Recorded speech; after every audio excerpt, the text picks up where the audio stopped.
Many people get in a situation when looking for a restaurant, fast or normal type of restaurant, is whether they should look at a franchise model or they should go independent.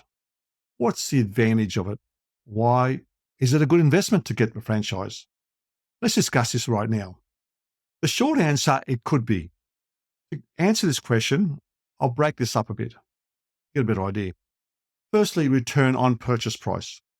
Now, if you've got a certain type of restaurant, maybe takeaway or like a bistro restaurant, what it may be, and if the market rate in the independent situation is say 2 to 1, that's 2 times net profit over 1 year.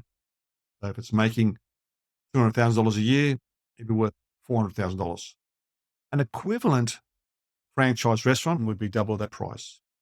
For example, it'd be 4 to 1 instead of 2 to 1.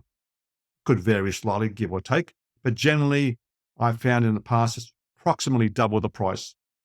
So if it's making $200,000 a year, looking independent on this $400,000, the franchise could be $800,000, which is a lot more.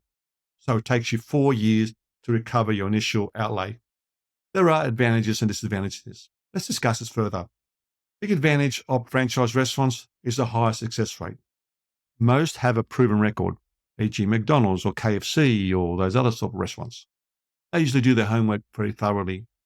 And banks tend to lend better, easy on their loans, and shopping centres seem to be more flexible in the lease negotiations.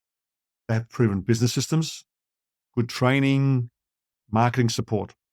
So you've got someone there to hold your hand and watch what you're doing and support you when things get tough, you're not sure what to do. So you're paying for that. On the other hand, independent, you haven't got that support. You're on your own. There's no systems there to protect you.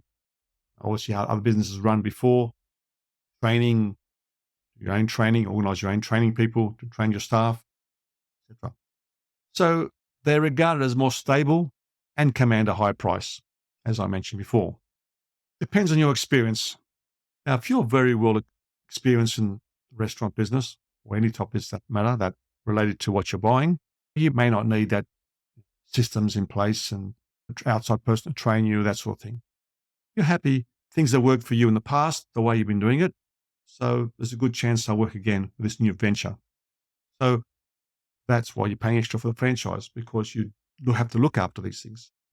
On the other hand, there are a lot of cowboys in the industry who don't really do their homework as much as the big chains would do. Very careful. Research the franchise, talk to other franchisees. How are they finding it? How's the support been? Check the web, the forums, what complaints have been there. Check them out. If they've got a history of not following up with their franchisees, you've got to question it, whether it's worth your while. So when you talk to a franchisor, looking at it, ask them, what support do they give you? What's their previous history? Can you give me a few names? What's the advantage of going with you? Again, talking to the operators of these sort of business, other franchisees. What's it like to work for them? How is their support? More importantly, do they hold their promises? By this time, you should have a good idea buying that franchise is worthwhile or not.